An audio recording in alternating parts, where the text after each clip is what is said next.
A very healthy warm good morning to all of you. I am Joy Khatun and welcome back on our YouTube channel SKB Mantu Sir. तो dear viewers, जैसे कि हम लोगों ने पिछले video में श्वसन तंत्र के बारे में पढ़ा था और श्वसन अंग के बारे में पढ़ा था, आज हम लोग पढ़ेंगे, यहाँ पे देखेंगे आप लोग श्वसन तंत्र यानी रेस्पिरेटरी ट्रैक्ट बारे में हम लोग पढ़ेंगे। ठीक है, यानी हमारे शरीर में श्वसन तंत्र क्या क्या है जो आपको सांस लेने में मदद करते हैं और आपके पूरे शरीर में ऑक्सीडेशन कराते हैं और आपके शरीर से कार्बन डाइऑक्साइड बाहर निकालते हैं, आपके बॉडी में किस प्रकार से एनर्जी दिलाते हैं, ये सारे चीजों के बारे में हम लोग जानेंगे अच्छे से। ठीक है, तो यहाँ पे देखेंगे रेस्पिरेटरी ट्रैक्ट के बारे में। ठीक है, यानी रेस्पिरेटरी ट्रैक्ट कितना होता है हम लोगों के बॉडी में जो आपको सांस लेने में मदद करते हैं। ठीक है, यहाँ पे सबसे पहले देखेंगे नासा छिद्र यानी नोजल होल। ठीक है, यानी हम लोग पहले जानेंगे नोजल होल के बारे में। ठीक है, एक पर देखिएगा आप लोग कि कुछ नाक इस प्रकार से होता है। ठीक है, तो नाक कुछ इस प्रकार से होता है और यहाँ से मान लीजिए यहाँ से जब सांस जाता है तो सांस जाने के बाद धीरे धीरे ये क्या होता है, ट्रैकिया में जाता है। यानी अगर यहाँ पे फेस का चित्र होता तो नाक से यहाँ से जाएगा तो धीरे धीरे ये कहाँ जाएगा, ट्रैकिया में जाएगा। ठीक है, तो यहाँ पे फर्स्ट जो होता है हम लोग को नोजल होल यानी नाक के होल से हम लोग क्या करते हैं, सांस लेते हैं। ठीक है, अब देखिए यहाँ पे नासा कपाट, ठीक है, यानी जिसे नोजल कैविटी, यहाँ पे देखिएगा आप लोग छोकर जिसे हड्डी के नाम से देखते हैं आप लोग की हड्डी जैसा लगता है, जहाँ पे चोट ज्यादा लगता है, यानी नोजल कैविटी। यहाँ पे क्या होता है कि हम लोग का नोजल कैविटी होता है यानी मिडिल पार्ट में। ठीक है, नोजल कैविटी के पास क्या होता है, म्यूकस बनते रहता है हमेशा। यानी जब आप सांस लेते हैं तो यहाँ पे नोजल जो होल है इसमें छोटे छोटे बाल होते हैं, यानी नाक में जो होता है छोटे छोटे बाल होते हैं, लोग उसे हटा देते हैं लेकिन हटाना नहीं चाहिए। जो नोजल होल है यानी नासा छिद्र है जिसमें क्या होता है, बाल होता है, जब भी आप सांस लेते हैं तो ये धूल कण को क्या करता है, रोकने का कार्य करता है। उसके बाद से सांस हम लोग लेते हैं तो यहाँ पे नेजल कैविटी से नोजल कैविटी से गुजरता है। तो नोजल कैविटी में क्या होता है, म्यूकस होता है, यानी जो बाल रोक नहीं सकता है जो धूल कण को, वो क्या करता है, म्यूकस उसे रोकता है। ठीक है, यानी म्यूकस अपने अंदर चिपका लेता है। यानी जब भी आप नाक में उंगली डालिएगा तो आपको चिपचिपाहट महसूस होता है। ठीक है, यानी चिपचिपाहट महसूस होता है। जब वो धूल कण सूख जाता है तो आप लोग देखते हैं यहाँ पे एक डस्ट जम जाता है ना। तो ये नोजल कैविटी जो है हम लोगों का नाक का हड्डी यहाँ बीच वाला होता है। ठीक है, अब हम लोग पढ़ेंगे ग्रास नली यानी फेरिंग्स के बारे में पढ़ेंगे। यानी फेरिंग्स, जब हम लोग सांस लेते हैं तो यहाँ से नोजल कैविटी के बाद फेरिंग्स में जाता है। ठीक है, यहाँ पूरा अंदर यानी नोजल, यहाँ पे देखेंगे फेरिंग्स के बारे में जाता है, फेरिंग्स में जाता है। ठीक है, तो फेरिंग्स में जाने के बाद उसके बाद से देखेंगे आप लोग कि यहाँ पे स्वर तंत्र, यानी उसके बाद से लैरिंग्स में, यानी यहाँ पे दबा दीजिएगा ना तो आपको बिल्कुल ही आवाज नहीं आएगा। यहाँ पे आप दबाइएगा तो ये हम लोगों का क्या होता है, लैरिंग्स होता है, जिसे स्वर तंत्र के बारे में जानते हैं, जिससे आपको वॉइस आती है। समझ में आ रहा है, यानी आप वॉइस दे पाते हैं आसानी से या आप बोल पाते हैं, किसी प्रकार का आप आवाज निकाल पाते हैं, तो वो लैरिंग्स के कारण यानी स्वर तंत्र के कारण ही आप कर पाते हैं। ठीक है, उसके बाद से देखेंगे जो हम लोगों का ऑक्सीजन होता है यानी जाता है तो श्वास नली यानी ट्रैकिया में जाता है। श्वास नली यानी आप लोग जानते हैं कि जब ऑक्सीजन हम लोग लेते हैं तो सीधा गुजर रहा है, यानी जिस रास्ते से हम लोगों का जो ऑक्सीजन जाता है उसे हम लोग क्या कहते हैं, श्वसन तंत्र कहते हैं, है ना। यानी पहले नाक के होल से आया, फिर नासा छिद्र में गया, फिर क्या नासा कपाट में गया, उसके बाद से फेरिंग्स, उसके बाद से लैरिंग्स, फिर उसके बाद से ट्रैकिया। यानी ट्रैकिया यानी यहाँ पे श्वास नली जो यहाँ पे ये है ना, इसके बाद से क्या है, श्वास नली में आया है, यहाँ से क्या हो गया, दो भागों में विभाजित हो गया है। यानी हम लोग को फेफड़ा कितना होता है, दो होता है, यानी दोनों साइड होता है, लेफ्ट और राइट दोनों साइड होता है। ठीक है, यानी यहाँ से ये ट्रैकिया क्या हो गया, दो भागों में विभाजित हो गया। ठीक है, दो भागों में विभाजित हो गया है, दो फेफड़ा बना है। ठीक है, अब देखिए तो वहां उसके बाद से ऑक्सीजन जाता है ट्रैकिया में, उसके बाद आता है ब्रोंकाई। ठीक है, ब्रोंकाई क्या होता है कि जब ये ट्रैकिया दो भागों में बट गया है ना, उसके बाद से इसमें देखेंगे आप लोग छोटे छोटे ये जो बना हुआ है इसे हम लोग क्या कहते हैं, यहाँ पे देखिए ये दोनों भागों में बटा है जिसे हम ब्रोंकाई के नाम से जानते हैं। ठीक है, यानी जो यहाँ पे देखेंगे ट्रैकिया जो है, ट्रैकिया के दो भागों में बट गया, ये रेड वाला देखेंगे आप लोग लाइन। ठीक है, यानी यहाँ से ट्रैकिया दो भागों में बट गया जिसे ब्रोंकाई बोलते हैं। क्या बोलते हैं, ब्रोंकाई। यानी जब सांस लिए जब ट्रैकिया में आया, ट्रैकिया में आकर दो भागों में विभाजित हो गया, यानी दोनों तरफ गया। ठीक है, उसके बाद से देखेंगे आप लोग ब्रोंक्यूलेस, ठीक है। ब्रोंक्यूलेस यानी जो ये ब्रोंकाई है, ब्रोंकाई में भी छोटे छोटे क्या होते हैं, अलग अलग पार्ट ब्रोंकाई के जैसा बने होते हैं, यानी इस तरीके से अलग अलग विभाजित है, इसे हम ब्रोंक्यूलेस के नाम से जानते हैं। यानी इसमें ऐसा, यानी जैसे आप पत्ता लेते हैं तो पत्ता में उसका वेन जो होता है अलग अलग होता है ना, यानी वेन में वेन होता है। तो पहले ब्रोंकाई होता है, ब्रोंकाई में छोटे छोटे जो आपको यहाँ पे रास्ते दिखाई दे रहे हैं, नली दिखाई दे रहे हैं, उसे ब्रोंक्यूलेस के नाम से जानते हैं, ठीक है। इसीलिए मैंने यहाँ पे एल्वोलाई नहीं बनाया हुआ है, यानी आप देख सकते हैं इस प्रकार से ये क्या है आपका ब्रोंक्यूलेस है, ठीक है। और फेफड़ा के ये बाहरी जो परत है ना, ये बाहरी परत है जिसे हम लोग क्या कहते हैं, प्लूरा मेम्ब्रेन कहते हैं, प्लूरा मेम्ब्रेन कहते हैं, क्या कहते हैं, प्लूरा मेम्ब्रेन बोलते हैं, ठीक है। उसके बाद से आप लोग देखते हैं, इसके बाद आप लोग देखेंगे इसके बाद से क्या होता है, एल्वोलाई, यानी जब सांस हम लोग लेते हैं तो सांस से यहाँ पे देखिए ऊपर वाला भाग छोड़ दीजिए, यहाँ से भाग छोड़िए आपका ट्रेकिया, ट्रेकिया से ध्यान दीजिएगा तो ट्रेकिया से आया ब्रोंकाई, उसके बाद से आया ब्रोंक्यूलेस, उसके बाद से आया आपका एल्वोलाई, ठीक है। यानी एल्वोलाई, यानी ये एल्वोलाई क्या होता है, गुच्छे के समान होता है, यानी जब हम लोग सांस लेते हैं तो इस रास्ते से आकर इसी में रुक जाता है, ठीक है। यानी ये सांस लेते हैं तो कैसे लेते हैं, यानी ऐसे सांस लेते हैं, यानी सांस लेते हैं तो इसमें क्या हो जाता है, भर जाता है पूरा, यानी ये खाली रहता है, ये भर जाता है, छोड़ते हैं तो ये क्या हो जाता है, खाली हो जाता है, ठीक है। यानी ये गुच्छे के समान होता है, ठीक है। ये ऑक्सीजन को अंदर लेता है, यानी यही खाली होने के कारण ही हम लोग क्या करते हैं, सांस ले पाते हैं। और कोरोना में क्या होता है, कोरोना जो होता है ना, आप लोग देखेंगे कोरोना वायरस जो है इसी को ब्लॉक कर देता है। अब इसी को ब्लॉक कर देगा तो आप सांस लीजिएगा तो आप ऊपर ही रह जाएगा, इसमें जाएगा नहीं जाएगा, क्योंकि इसमें कोई खाली जगह है ही नहीं। इसी को एल्वोलाई जो है उसी को ब्लॉक कर देता है, जिसके कारण से आप सांस ले ही नहीं पाते हैं और इंसान की मृत्यु हो जाएगी। जब सांस नहीं जाएगा तो आपके बॉडी में ना ऑक्सीडेशन होगा, ना एनर्जी जाएगा, ना हीट मेंटेन रहेगा, यानी आप मर जाएंगे, है कि नहीं, यानी यही चीज है। तो ये आता है एल्वोलाई में, ठीक है। उसके बाद से देखेंगे एल्वोलाई में आता है तो ये सारी प्रक्रिया कैसे होता है, ये सारी प्रक्रिया को समझना है। एल्वोलाई के बाद आता है ब्लड, ब्लड के बाद से सेल, ठीक है। अब सेल के बारे में समझना है, ठीक है।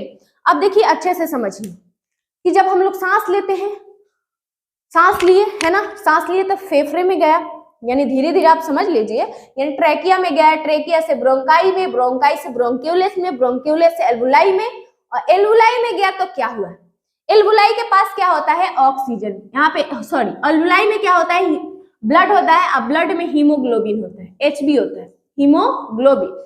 अब ये हीमोग्लोबिन क्या करता है, ध्यान से देखना, यानी जब ये हीमोग्लोबिन है ना, हीमोग्लोबिन क्या करता है, ऑक्सीजन को ले लेता है, यानी जैसे ही आप सांस लिए, सांस लिए, यहाँ पे ये सिक्योरिटी की तरह काम करता है, यानी ब्लड जो होता है, ब्लड में क्या होता है, हीमोग्लोबिन, ये क्या कर लेता है, ऑक्सीजन को ले लेता है।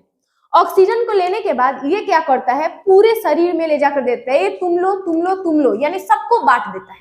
यानी हमारे शरीर के पूरे भाग में ऑक्सीजन बांटता है हीमोग्लोबिन, यानी वो कहां से लेता है, एल्वोलाई से, यानी एल्वोलाई से क्या करता है, यानी हीमोग्लोबिन ऑक्सीजन उठाता है पूरे शरीर में बांट देता है। और देखो फिर ये जाता नहीं है, अब क्या करता है, जाता है सबको दे देता है, ये लो लो लो लो, सबको ऑक्सीजन दे देता है।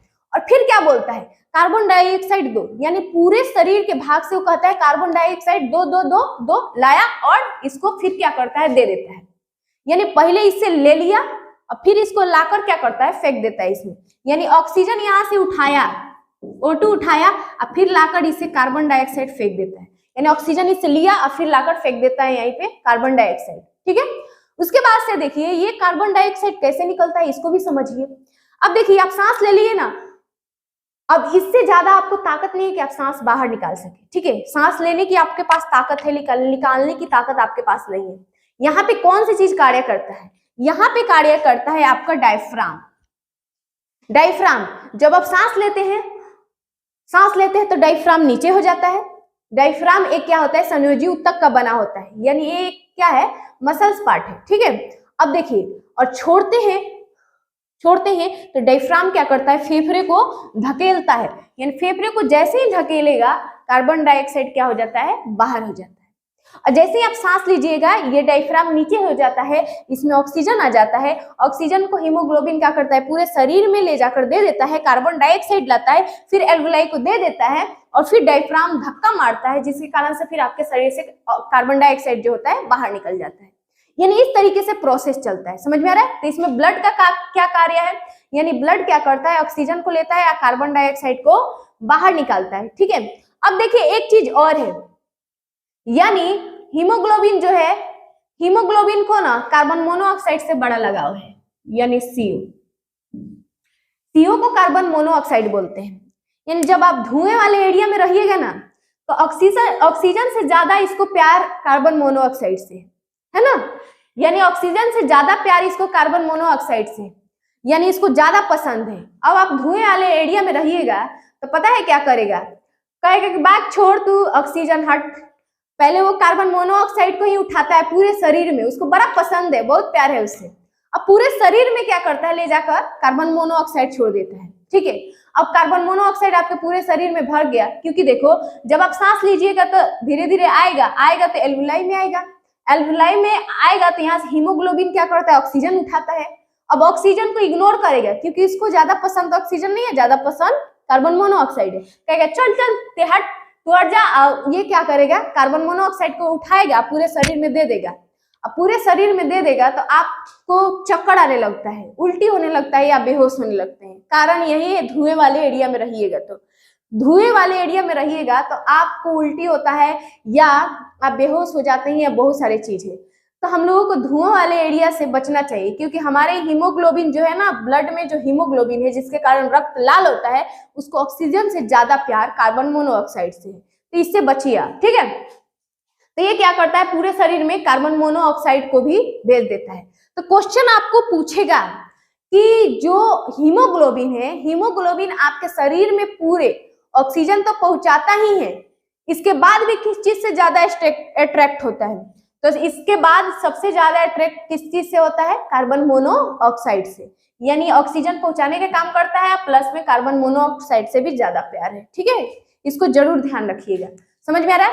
तो यहाँ पे इस चीज को अच्छे से समझ गए होंगे कि हमारे शरीर में पूरे 10 श्वसन तंत्र है। ठीक है, यानी श्वसन तंत्र एक हम लोगों को नासा छिद्र पर है, दूसरा नासा कपाट पर है, उसके बाद से ग्रास नली पर है, स्वरतंत्र पर है, उसके बाद श्वास नली पर है, ब्रोंकाई पर है, ब्रोंक्यूलस पर है, एल्वुलाई पर है, ब्लड पर है, उसके बाद से सेल पर है। ठीक है, तो ये क्या होता है, इस प्रकार से हम लोगों के शरीर में क्या होता है, रक्त परिसंचरण होता है। यानी इस तरीके से हमारे शरीर में ऑक्सीजन का क्या होता है, परिसंचरण होता है। यानी पूरे बॉडी में क्या होता है, ऑक्सीजन जाता है, इस प्रकार से कार्बन डाइऑक्साइड बाहर निकलता है। ठीक है, एक चीज और है, जब हम लोग ऑक्सीजन लेते हैं तो ऑक्सीजन क्या कर लेता है, हीमोग्लोबिन से रिएक्शन कर लेता है, इससे दोस्ती कर लेता है। तो यहाँ पे ऑक्सी हीमोग्लोबिन बनाता है। ऑक्सी हीमोग्लोबिन क्या करता है, जाकर हम लोग के शरीर में जो होता है ना ग्लूकोज, उससे रिएक्शन कर लेता है। कहता है भैया थोड़ा सा रिएक्शन कर लेने दीजिए।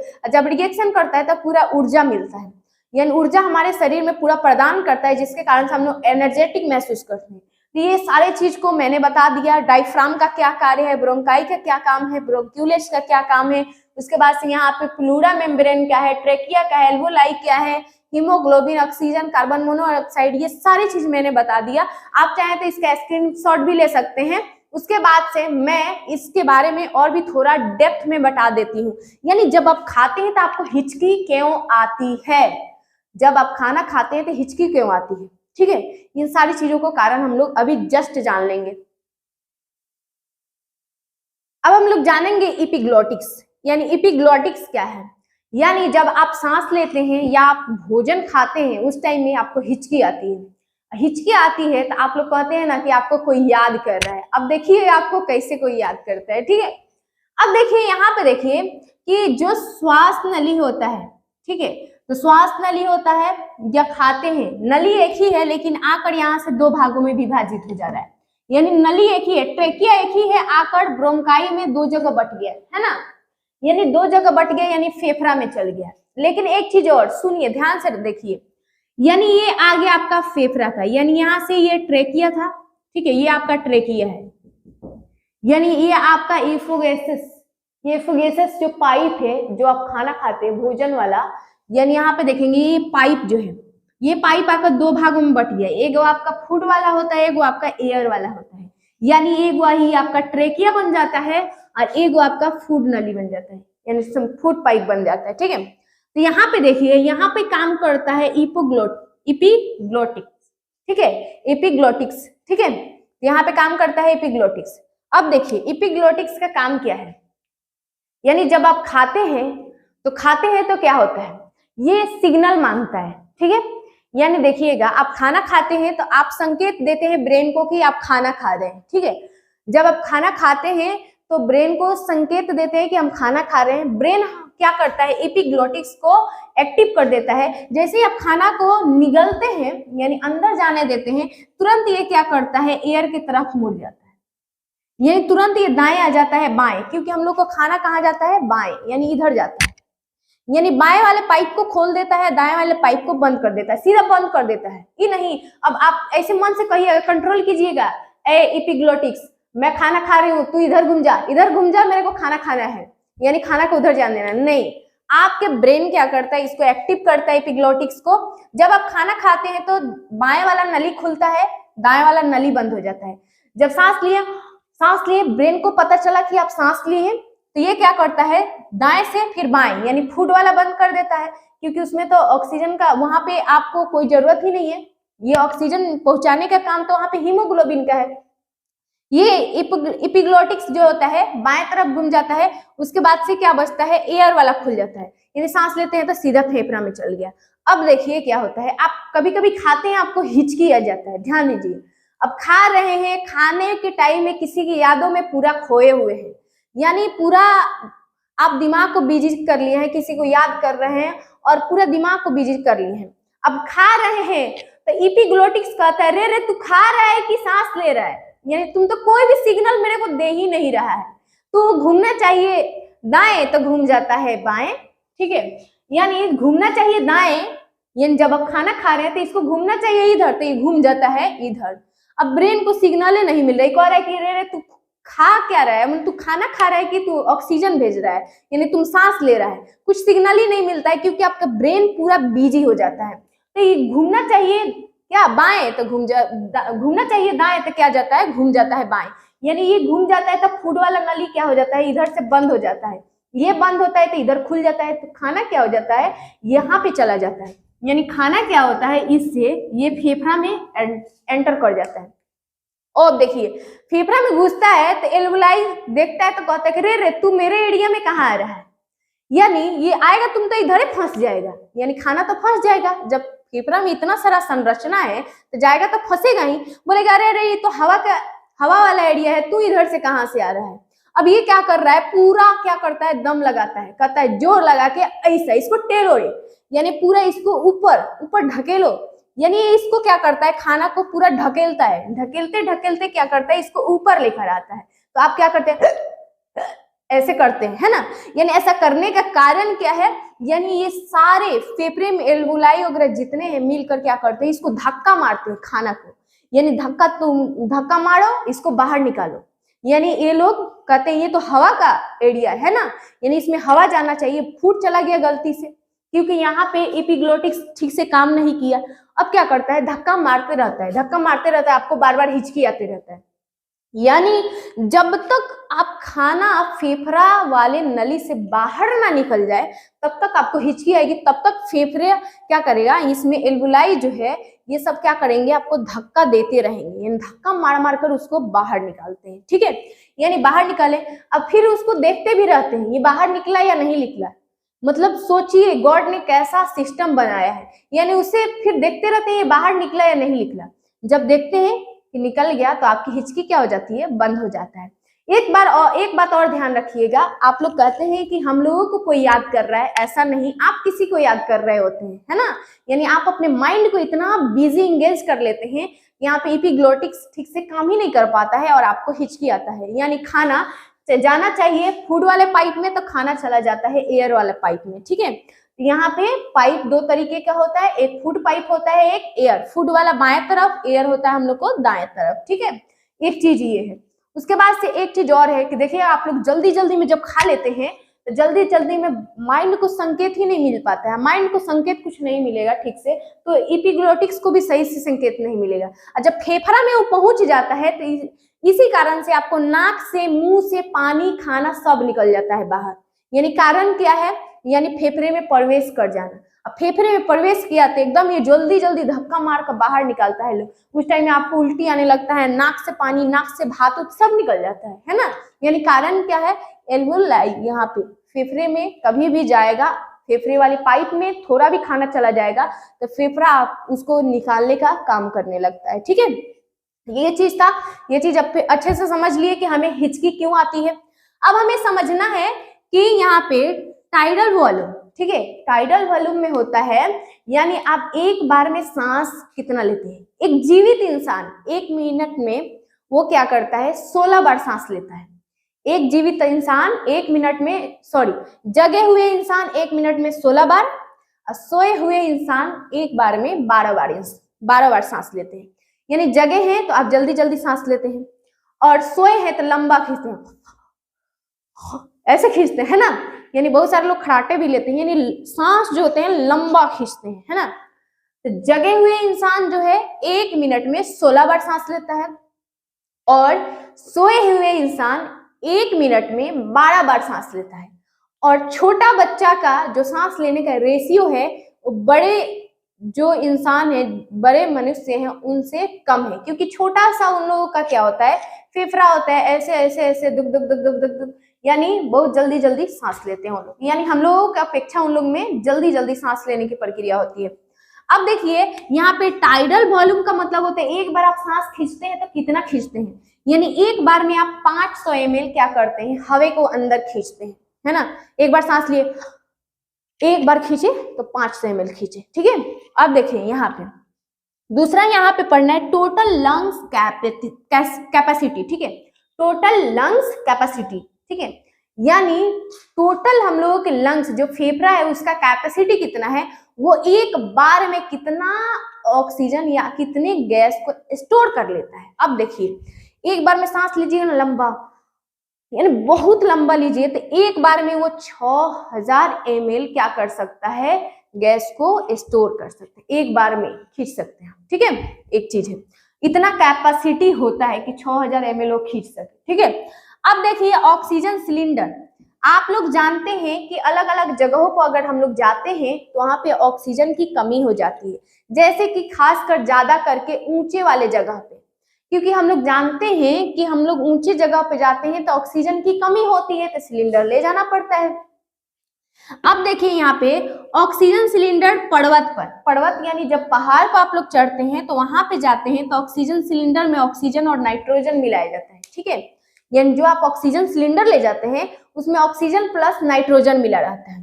फिर समुद्र में जब आप तैरते हैं तो उसमें भी ऑक्सीजन प्लस क्या होता है, इसमें भी ऑक्सीजन प्लस नाइट्रोजन मिला रहता है, ठीक है। यानी ऑक्सीजन और नाइट्रोजन, यानी दोनों स्थितियों में ऑक्सीजन में नाइट्रोजन मिलाया जाता है ऑक्सीजन सिलेंडर में। लेकिन जब गहरा समुद्र यानी 300 फीट नीचे जाते हैं तो उसमें हाइड्रोजन ऑक्सीजन मिलाया जाता है। अब पूछिएगा कि ऑक्सीजन हम लोग लेते हैं तो इन सब गैसों का क्या काम है, क्यों मिलाया जा रहा है, कारण तो हो सकता है ना, तो कारण जरूर जानिए। ऑक्सीजन इतना भारी गैस है कि आप डायरेक्ट लीजिएगा, क्योंकि हम लोगों को सांस लेने की प्रक्रिया में यानी डायरेक्ट ऑक्सीजन लेने का आदत नहीं है। यानी जब हम लोग सांस लेते हैं तो क्या करते हैं, ऑक्सीजन लेते हैं, नाइट्रोजन लेते हैं, कार्बन डाइऑक्साइड भी लेते हैं, लेकिन जाकर हमारे ब्लड जब हम लोग फेफड़ा एल्वुलाई में पहुंचता है तो वहां से क्या करता है, हीमोग्लोबिन ऑक्सीजन को ही लेता है, बाकी चीजों को नहीं लेता है। हीमोग्लोबिन क्या करता है, ऑक्सीजन को लेकर पूरे बॉडी में भेजता है, फिर कार्बन डाइऑक्साइड और नाइट्रोजन को जैसे गया वैसे बाहर भेज देता है। यानी ऑक्सीजन इतना भारी होता है कि क्या करता है, आप डायरेक्ट जब ऑक्सीजन लीजिएगा तो आपको बहुत चोट लगेगा फेफड़े में, और जब चोट लगेगा तो क्या होगा, आपकी मृत्यु हो जाएगी। समझ में आ रहा है। इसीलिए क्या होता है कि सब अगर पर्वत पे जाते हैं तो ऑक्सीजन सिलेंडर में नाइट्रोजन मिलाते हैं, समुद्र में भी जाते हैं तो ऑक्सीजन नाइट्रोजन मिलाया जाता है, और गहरा समुद्र यानी 300 फीट नीचे जाते हैं तो ऑक्सीजन और हाइड्रोजन मिलाया जाता है। एक चीज और, हॉस्पिटल में ICU यानी आईसीयू में जब लोग भर्ती होते हैं तो उस टाइम में भी क्या किया जाता है, ऑक्सीजन और प्लस में हाइड्रोजन क्या कर दिया जाता है, मिलाकर, और उसके बाद से उसको ऑक्सीजन ऐसे लगा दिया जाता है। ठीक है, ऑक्सीजन लगाने के बाद उसको आसानी से सांस मिल सकता है, क्योंकि उसकी क्षमता खत्म हो गई होती है, यानी उसके पास इतना ताकत नहीं होता है कि बाहर से वो ऑक्सीजन को खींच सके। समझ में आ रहा है? इसीलिए ये लगाया जाता है। ठीक है, आईसीयू में। लेकिन एक लास्ट सिचुएशन आता है वेंटिलेटर। ठीक है, यानी वेंटिलेटर का मतलब होता है कि जब इंसान बिल्कुल भी सांस ले भी नहीं पा रहा है, जब ऑक्सीजन लगा भी रहे हैं, तो वहां भी क्या किया जाता है, पाइप के जरिए फेफड़े के अंदर क्या किया जाता है, ऑक्सीजन को दिया जाता है, जिसके कारण से इंसान जीवित रहे। ठीक है, इसका ये सारी चीजों, मतलब ये सारा महत्व था। ठीक है, ऑक्सीजन का महत्व हमारे दैनिक जीवन में क्या है, हमें हिचकी क्यों आती है, या श्वसन तंत्र कितने हैं, श्वसन तंत्र का कार्य क्या है, श्वसन तंत्र क्या है, ये सारी चीज हम लोग 2 पार्ट्स में पढ़े। ठीक है, नेक्स्ट पार्ट में हम लोग कुछ अलग टॉपिक और धमाकेदार टॉपिक लेकर आएंगे। तब तक के लिए धन्यवाद। आप हमारे साथ ऐसे ही बने रहिए।